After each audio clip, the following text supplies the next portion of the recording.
Hey guys, welcome to this tutorial. Today I'm gonna show you how to create a Squelchy Electro House bass synth. This is also part of the Boyinaband Skyline Remix competition, and this is gonna be my second entry.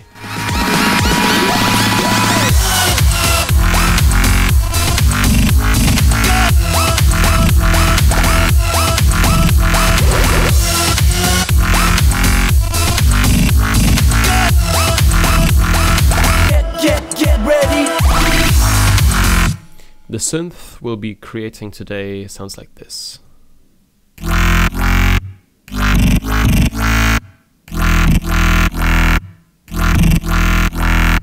Alright, so let me close this full project down.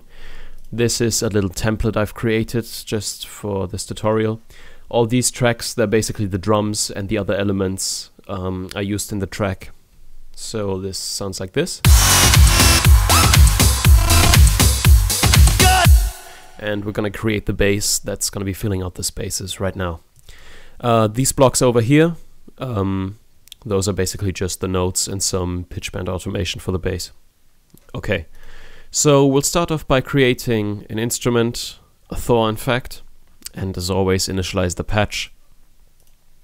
And now to start off, we'll set the pitch bend range to 5. Of course, if your melodies are different, you're gonna have to adjust the pitch bend range accordingly. Okay, so first of all, I'm gonna create an analog oscillator, which is already there. Use a square wave and adjust the pulse width. Then as the second oscillator, I'm gonna create a noise oscillator. Turn the balance all the way over here, though that's not really necessary because I'm not gonna route that through there anyway. Create a noise oscillator, I mean, sorry. Then activate the synchronization and turn the amplitude modulation to about 69, 70. I'll then deactivate this filter. We can just bypass this one and activate the shaper and turn that to saturate and give it about 2/3 of drive.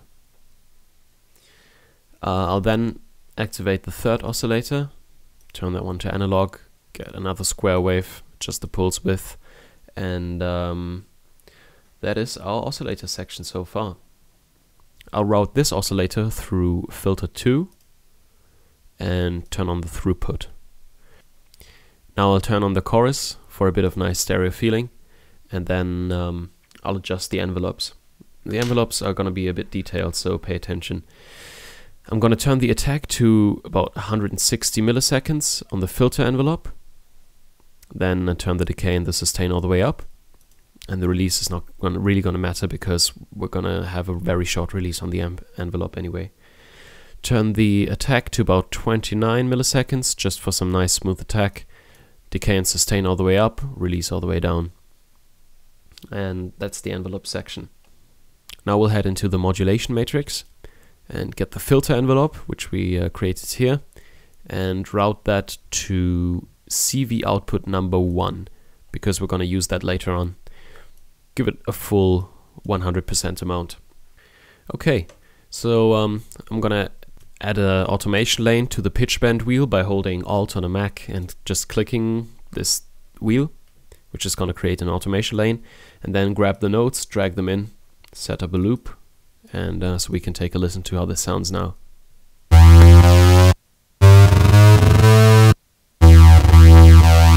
And by the way, the stuttering you can hear there, if you take a look at my note blocks, hold on, let me just zoom in this. I'm just gonna set up the loop.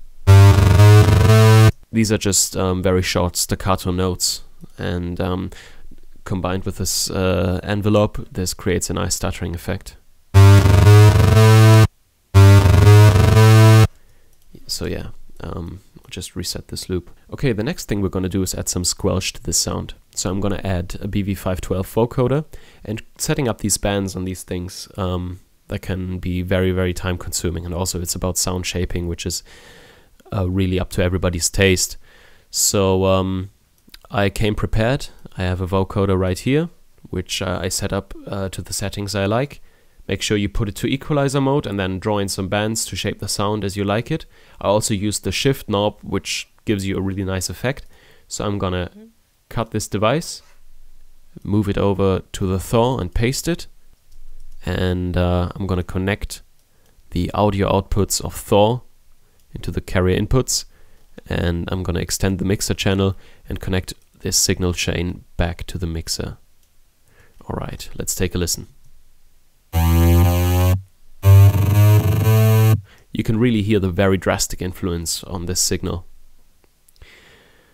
Next, I'm gonna add an equalizer and cut a little bit of low end so that the frequencies don't have to fight for the subspace. And also, I will make a peak at 1.3 kilohertz because that's a frequency I really like for the squelchiness. Maybe around here. Give that a bit more range. Okay, this sounds kind of crappy right now, but we'll add a Scream 4 to make up for that. So I'll create a Scream 4, if I can find it. There it is. And again, initialize the patch. I'll set that one to tape mode, give that a fair amount of distortion. And then I'll turn the speed to about here, to about 100. Leave the compression pretty low, right about here. We won't need the cutting section because we're going to do some more detailed equalizing later on. And then I will use the body section, so turn on the body, and then turn the scale to about 1/4, the resonance maybe in the middle, no auto, and set the type to type C. Now let's take a listen. It's pretty loud, so I'm going to turn that down a bit.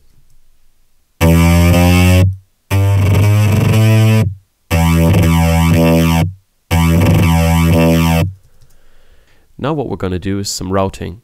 I will connect the Scream 4 scale to the CV1 output, which we set up earlier. The filter envelope now controls the body scale of the Scream. I'll give that some amount as well.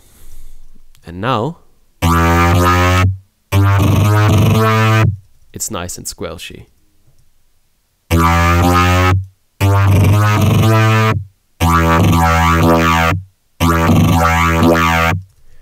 think I'll adjust the octaves a bit as well.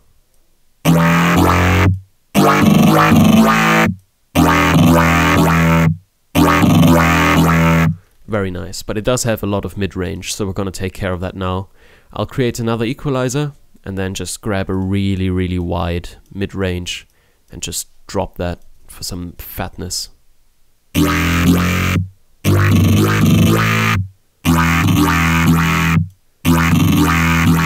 Maybe around here, that sounds nice and smooth. Very, very fat. That's this patch so far. All we need to do now is just add some plastic surgery to it. So maybe get some reverb, set that up to a closed room. So I'll initialize this patch, open the remote programmer, algorithm room, very tiny size, turn the dry wet knob to about 20 or something, and then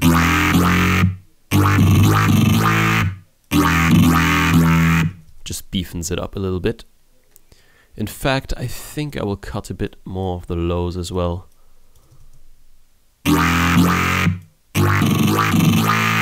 Like this. Alright. And then I'll add a sidechain. So I'll create an effect, an M-class compressor, threshold all the way down, ratio all the way up, you know the game. Hold shift, create a redrum, and as always, the standard redrum samples that come with a preloaded disco kit are just fine for some sidechaining. So I'll just put down the 4 on the floor beat, connect them.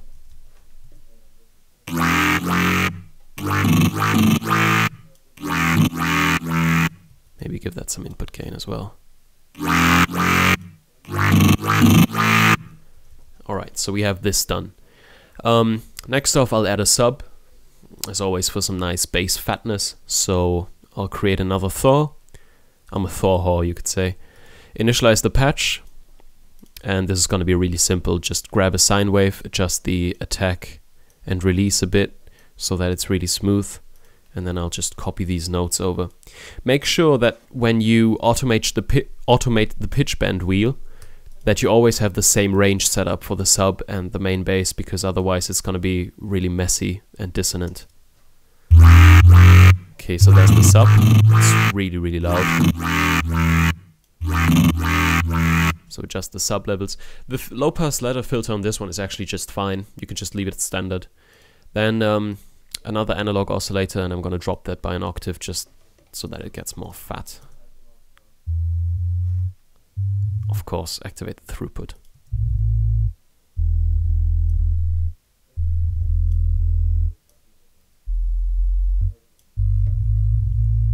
Yeah, this sounds nice. And then depending on how you equalized your kick drums and everything, just for security reasons, I'm gonna set up another sidechain. So compressor, red drum, connect these, and I actually forgot to connect those, so I'll extend the mixer channel, connect the thaw to the input and the output to the mixer channel. Threshold down, ratio up, short attack, long release. And then of course solo the redrum as well. Set up the 4 on the floor beat. And now it's nicely pumping. So this is the patch.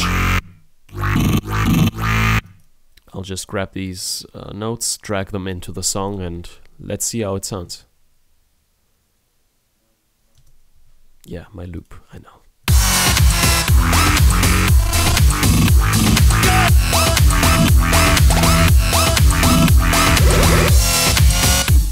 Of course, you'll have to adjust your mixer levels accordingly. Obviously, I mixed the final version down way better than this is, because I'm just doing this on the fly. But this is the way you create this patch, and I hope you learned a little bit, and I'm looking forward to hearing your comments and requests for the next tutorials. Biometric out.